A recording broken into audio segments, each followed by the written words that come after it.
ಹುಬ್ಬಳ್ಳಿಯ ಮಹಾವೀರ ಲಿಂಬ ಸೆಂಟರ್ ತನ್ನ ಜನಸೇವೆಯ ಅಭಿಯಾನವನ್ನ ಈಗ ಗುಜರಾತ್ ರಾಜ್ಯಕ್ಕೂ ವಿಸ್ತರಿಸುತ್ತದೆ. ಇದೇ ಡಿಸೆಂಬರ್ 28ರಂದು ಅಂಕಲೇಶ್ವರದ ಒಎನ್ಜಿಸಿ ಕಾಲೋನಿಯಲ್ಲಿ ಬೃಹತ್ ಉಚಿತ ಕೃತಕ ಕಾಲು ಜೋಡಣೆ ಶಿಬಿರವನ್ನ ಆಯೋಜಿಸಲಾಗಿದೆ.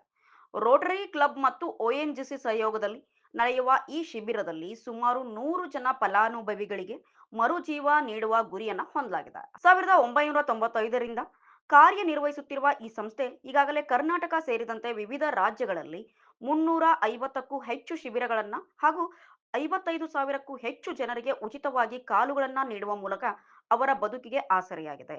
ದಾನಿಗಳ ಮತ್ತು ಸರ್ಕಾರೇತರ ಸಂಸ್ಥೆಗಳ ಆರ್ಥಿಕ ನೆರವಿನಿಂದ ನಡೆಯುತ್ತಿರುವ ಈ ಸೇವೆಯು ದೈಹಿಕ ಸವಾಲು ಎದುರಿಸುತ್ತಿರುವವರ ಬದುಕಿನಲ್ಲಿ ಹೊಸ ಭರವಸೆಯನ್ನ ಮೂಡಿಸಿದೆ.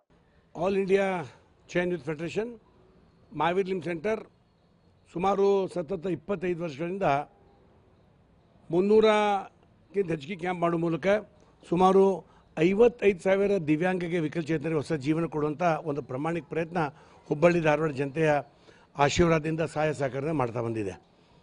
ಒಂದು ಭಾಳ ಹೆಮ್ಮೆಯ ವಿಷಯ ಅಂದರೆ ಸದ್ಗುರು ಸಿದ್ಧಾರೂಢರ ಪವಿತ್ರ ನಾಡದಿಂದ ಬರುವ 28ರಂದು ಡಿಸೆಂಬರ್ 28ರಂದು ಗುಜರಾತದ ಪೂಜ್ಯ ಬಾಪೂಜಿ ಮಹಾತ್ಮ ಗಾಂಧೀಜಿಯವರ ಜನ್ಮ ನೆಲೆಯಾದಂಥ ಅಂಕಲೇಶ್ವರದಲ್ಲಿ 100 ಜನ ವಿಕಲರಿಗೆ ರೋಟರಿ ಕ್ಲಬ್ ONGCಯ ಸಹಾಯ ಸಹಕಾರದಿಂದ 100 ಜನ ವಿಕಲಾಂಗರಿಗೆ ಕೃತಕಾಲು ನೀಡುವ ಮೂಲಕ ಒಂದು ದೊಡ್ಡ ಕ್ಯಾಂಪ್ ಗುಜರಾತ್ದಲ್ಲಿ ಹಮ್ಮಿಕೊಳ್ತಾ ಇರೋದು ಒಂದು ವಿಶಿಷ್ಟ ಸಂಗತಿ.